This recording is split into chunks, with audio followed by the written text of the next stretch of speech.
So now we have a very good idea of what our mind is.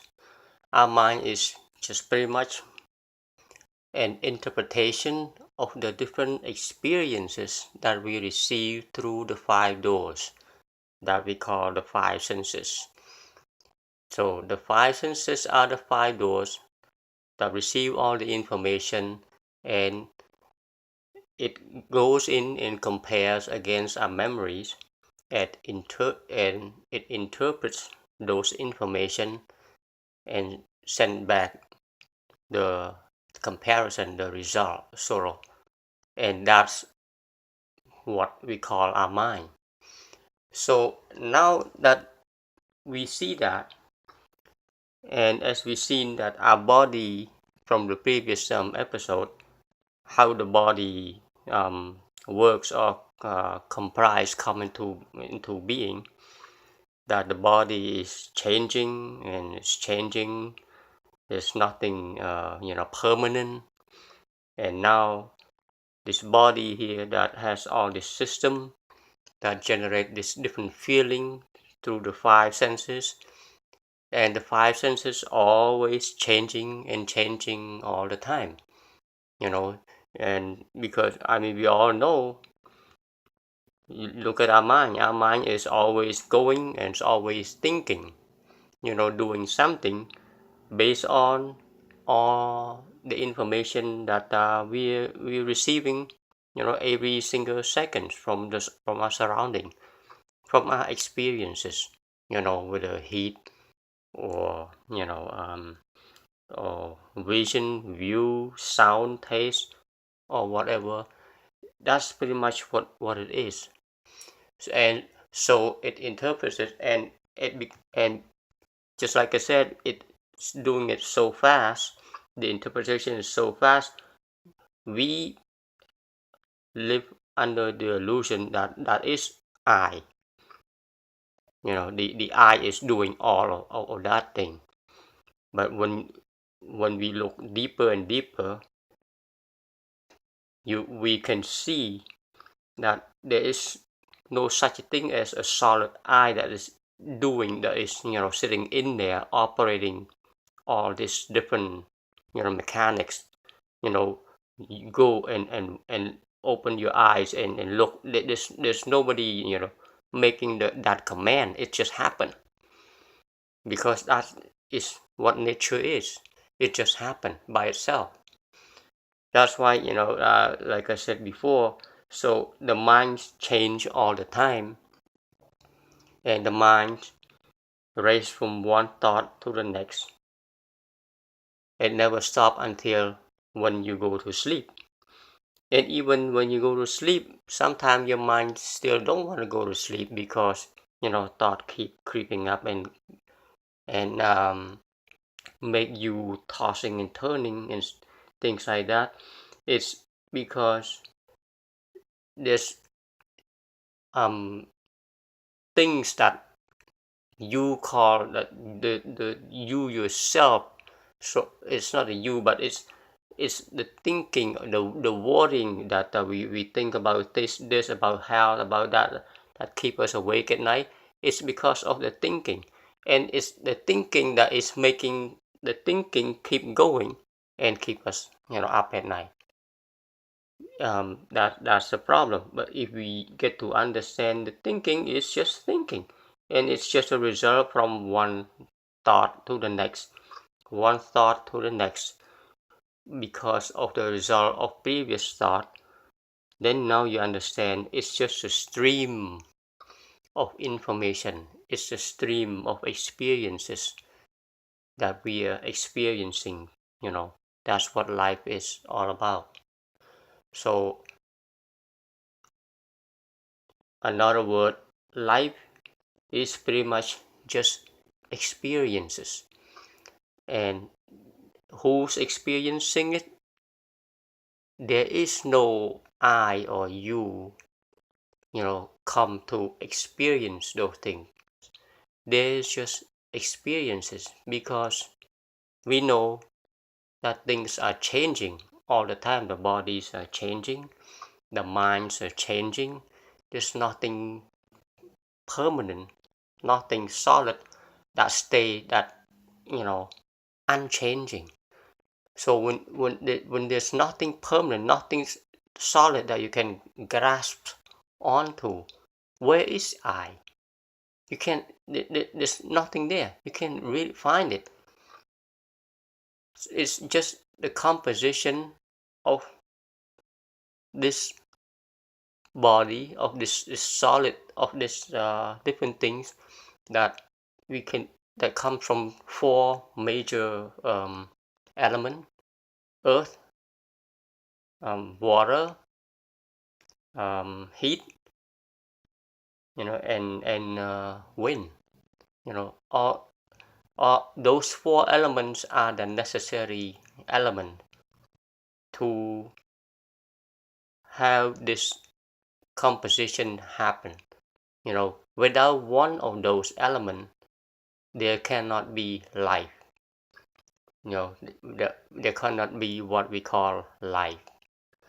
And so life is just experiences. From one experience to the next, from one experience to the next, and that's what life is all about. So where is I? You tell me. There's no I anywhere in there. Okay, after we observe this, and through meditation, through observation, when you sit and relax and just breathe and let it be, and you come down to a certain understanding at some point, when you get to understand that the body, there's no body that don't really, it's not our body or my body, because just like I said, it's just a combination of different things. And the mind that we think that is our mind, and when you calm down, you sit down, you settle down, and everything sort of like quiet down, you calm down the mind. That means you calm down the five senses. If you shut all the five senses, that I, the so-called I, the so-called me, is gone. See, there's no person in there, and that's the illusion that all of us are living under. This combination of this body and the mind that we call I is something that we cannot grasp to. It's the ever changing, the always changing experience. That's what I is. So there. That's something that we all need some time to digest, because it's a very difficult idea to some people, because they cannot really accept that. But the truth is the truth. That's what Buddha teach. Buddha teach about the truth. Look into yourself, about who you are really. Okay, so once you find out about that yourself through meditation, about who you are, then you become, believe it or not, happy, more happier, because you feel lighter. You say, wow, this so-called I that I've been calling this I, or who, whatever our name is, it's actually just experiences. There's no I experience thing. It's just experience, just different phenomenon, happening one right after another at the present time, right here and right now. There's nothing else. That's what the Buddha called emptiness. There's nothing that we can hold on to, that we can grasp onto. It's just a void. it's a big void. But because most of us cannot see that, we thought we exist. Okay, because most people you talk to, of course I exist. You pinch yourself, you can feel the pain. You love someone, you have that feeling. But when you got to understand well what feeling is, where feelings come from, and feelings are changing. I don't want to keep repeating that, where feeling come from and all that stuff. Then you start to see, oh, there's just changing experiences, one thing right, one thing after another, one thing after another. And when we go to sleep, our mind shut down, and all the five senses take the rest, and our mind is gone. That's why a lot of time, there's question like I like to ask people, where does our mind go? Where is the I go when we go to sleep? The mind doesn't go anywhere, because the mind comes back when the five senses, wakes up, or one of the senses start to wake up, then the mind comes back. And that's what mind is. So there, the combination of the mind, that we so-called mind, and the body comprise what we call I, which is what it comes down to is just experiences after experiences.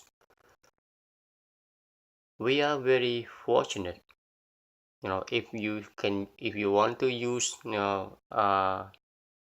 religion, that we get the opportunity in a way to experience all of these things, to see, to hear, to smell, to feel, to taste a different thing.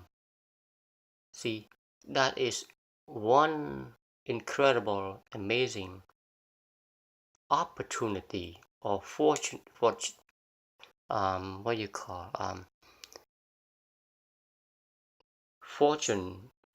opportunity that we get, that we call, we got to experience. But there's no such a we or I.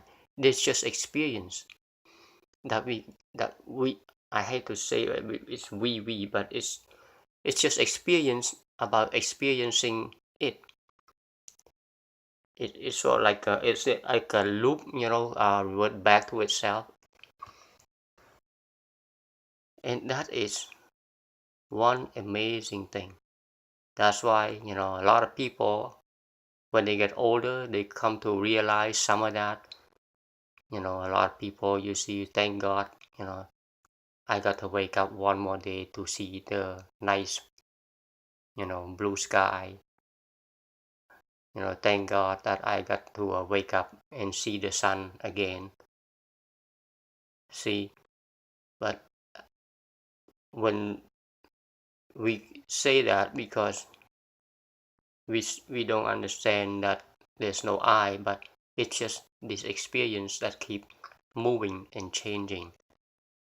And this stream of experience is called the sutra in the Buddhist canon. The Buddhist canon is comprised of three major components: the sutra, the Vinaya, which is the rule that the Buddha laid out for the monk to follow, and the Abhidhamma, which is the deep learning of the Dharma, of nature, of the universal law. Because in the Abhidhamma, there are many details, breakdown about the mind. For those who really interested in that kind of stuff, the Buddha breaks down the many kinds of mind. The mind there, I think there are like 131 kinds of minds. Okay, and the Abhidhamma breaks down about the five senses, the way it reacts. What I talk so far is just general concept, but the five senses is actually breakdown. We can also call the five aggregate, and each aggregate has its own more detail divided into 4 levels in each aggregate. The Buddha breaks them down, one by one, what is exactly happening, and that is described in the Abhidhamma. But that's a lot of that's more detail into it, and the many other things in the Abhidhamma. But the main idea, the main concept about the I, about the body and the mind, I've gone over, is good enough, for us to understand, at least, to start with, so put the body and the mind together, with the description, with the thing, with the what I'll talk about, and you take it from there. Okay, think about it, and you can meditate on it. And of course, there are questions and things like that. You can always, there are so many places that you can ask question, or you can leave a comment or question here. If I see, and I can do my best to answer. So I think this is good for the body and the mind and the I that we've been talking about. I'm pretty sure we're gonna touch on it again, and later on we will talk a lot about more good stuff, about the peace of mind, the enlightened mind, what is it like, and what is the meaning of life then, if that is all there is to it, if life is just experience, what exactly is it that we're supposed to do, or what is it, or all the things, about life and death and the karma and all that stuff. We'll break down more, and we'll talk more about all those things. So for now, I guess I'm gonna wrap up about the eye and the body and mind right here. Right, you all have a wonderful day.